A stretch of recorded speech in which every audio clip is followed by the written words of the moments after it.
Jadi aku tuh ngerasa bahwa aku sebagai public figure sekarang juga udah nggak punya ruang untuk apa yang aku seneng sih gitu. Jadi aku punya hobi, aku punya kesukaan, tapi diusik juga sama media sih sebenarnya gitu. Sebenarnya dari kita kecil juga boneka kan juga ada gitu ya. Jadi nggak ada urusannya saya dibilang punya boneka setan lah, boneka santet lah, saya dibilang stres lah gitu. Tapi buat aku nggak ada masalah sih gitu. Aku tetap ngelayanin teman-teman kan gitu, walaupun dengan pertanyaan dibelok-belokin gitu. Jadi alhamdulillah karena saya ngerasa bahwa saya juga milik masyarakat gitu ya, jadi sekarang saya udah nggak piara lagi, udah saya kasih ke orang. Apa?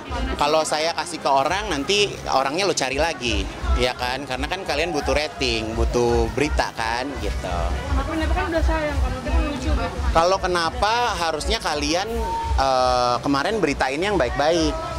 Karena kalian kan beritainnya nggak baik-baik. Kalian bilang bahwa boneka saya boneka arwah, boneka setan, dan segala macam, gitu. Gitu. Kalau saya sih ngikutin permainan kalian aja. Mbak Igun mungkin Ketemu banyak artis juga yang akhirnya ikutin jejak. Kalau ditanya sedih pasti sedih. Karena saya jujur saya jadi nggak punya ruang privasi buat saya gitu. Karena kan saya hidup bukan buat orang ya, gitu. Ya kan saya juga bukan pemuja roh-roh, saya bukan tukang mandi kembang, saya bukan dan segala macam gitu. Jadi ya buat saya sangat disayangkan saja apa yang saya suka kok orang jadi terlalu mengurusi gitu. Dan aku paling nggak suka dikomentarin sama orang yang nggak kenal siapa aku. Artis juga pada punya boneka lucu gitu. jadi Ya mungkin sekarang kan orang hidup pengen FYP, orang hidup pengen rating, orang hidup pengen kalau di YouTube pengen trending. Ya kan, jadi kalau saya mungkin pembawa rating, saya pembawa FYP, jadi semua orang juga ikut-ikut. Semua orang juga pada pengen bikin konten supaya FYP kan. Tujuannya kan sekarang semuanya juga pengen terkenal. Kalau aku alhamdulillah udah terkenal dari dulu Mbak. Jadi aku nggak nyari popularitas dari aku ngangkat anak, atau apa aku punya boneka, atau aku miara tuyul sekalipun gitu. Aku udah nggak perlu itu semua sih gitu, alhamdulillahnya gitu. Kalau yang lain mungkin kan masih pansos ya, perlu FYP, perlu YouTube-nya perlu trending gitu. Kalau aku sih juga bukan orang yang gila-gila YouTube juga gitu. Jadi aku ngejalaninnya juga ya santai-santai aja gitu. Tapi teman-teman kayak nyaman nggak sih Kak dengan maksudnya dari teman-teman artis? Kalau kamu denger nada saya, kira-kira saya nyaman nggak? Karena saya samperin kalian aja saya nggak nyaman. Tapi saya jaga kalian karena kalian jauh-jauh nyari saya gitu. Jadi buat saya ya gitu aja gitu. Pokoknya kalau saya sih mungkin kedepannya adalah saya membatasi ruang gerak saya di sosial media sih gitu. Jadi nggak semuanya yang saya suka itu saya posting gitu, karena ternyata ya masyarakat mudah untuk menyalahartikan gitu, apalagi media kan juga membesar-besarkan gitu. Kak Igun, tapi ini kan di 2022 kan sudah punya pencapaian banyak nih Kak Igun. Mungkin masih target kemarin masih jalan nggak sih Kak di nurunin berat badan? Oh masih, sekarang sampai hari ini udah turun 47 kilo dan alhamdulillah banyak menginfluence banyak orang gitu kan, banyak orang yang datang juga ke dokter aku, ke dokter Cisi gitu kan. Ya banyak lah, karena obesitas itu kan berbahaya ya, apalagi sekarang ada virus-virus yang baru gitu kan. Jadi kalau kita bisa jaga tubuh pasti juga jauh lebih sehat gitu. Kak, mungkin awal-awalnya agak susah ya buat menjalani prosesnya. Tapi setelah sekian berjalan gimana sih Kak ngerasainnya?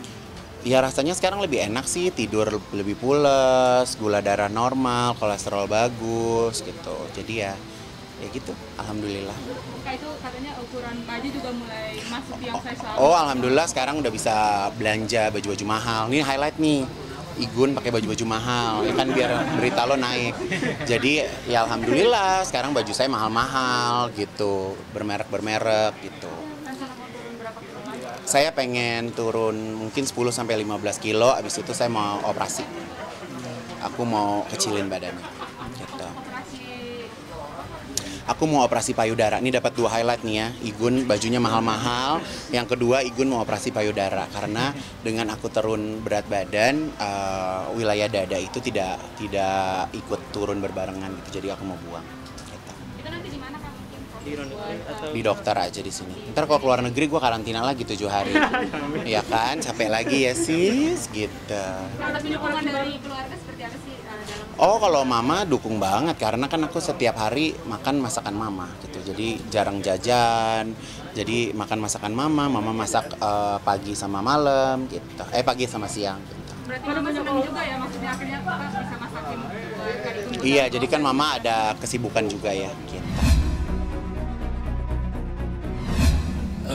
Pertama-tama tentang arwah boneka, aku juga kenal dengan semua orang yang punya boneka itu kan, semua teman-teman aku juga di public figure.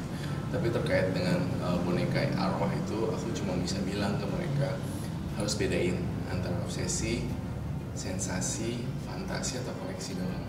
Kalau yang misalnya sensasi semua dibawa-bawa gitu, ntar kalau nggak ada kamera, nggak ada instastory atau apa, ya udah digeletakin. Tapi kalau ada berita apa langsung dibawa, itu namanya sensasi. Tapi kalau fantasi itu cuma karena lucu ya beli, itu koleksi ya lucu beli, gitu loh. Jadi kalau obsesi itu lebih ke arah kayak pengen punya anak tapi nggak bisa, ya udah dia memperlakukan boneka kayak bayi gitu loh. Oke, mungkin kan banyak juga sekarang yang memang memperlakukan boneka-boneka ini seperti anaknya sendiri gitu.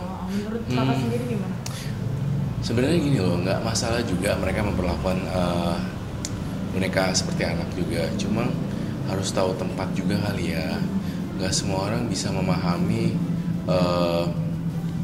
pola pikir kita. Dan aku pun, walaupun kolektor boneka, aku juga nggak berani nyulut ke orang lain. Mereka mau bawa mereka mau bawa tidur mau kasih makan, mau bawa ke bioskop, mau bawa ke mall, ya udahlah ya.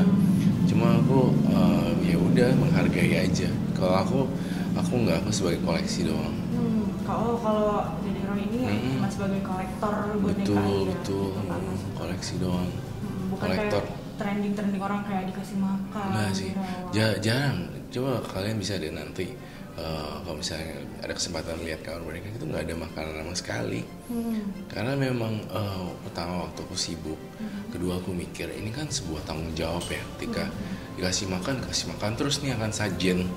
Kita ngomongnya sajen gitu ya, sajen ini terus menerus. Ketika gue meninggal nanti ini siapa yang ngurus gitu kan. Gak semua orang bisa terima hal-hal kayak gini. Jadi aku memilih jalur yang tengah aja. Boleh punya koleksi boneka sebanyak apapun itu terserah. Tapi tahu cara merawat, jangan berlebihan atau over. Ya mungkin gitu aja sih sebenarnya.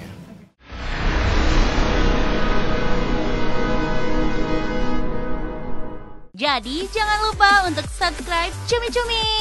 Ditekan ya tombol lonceng merahnya.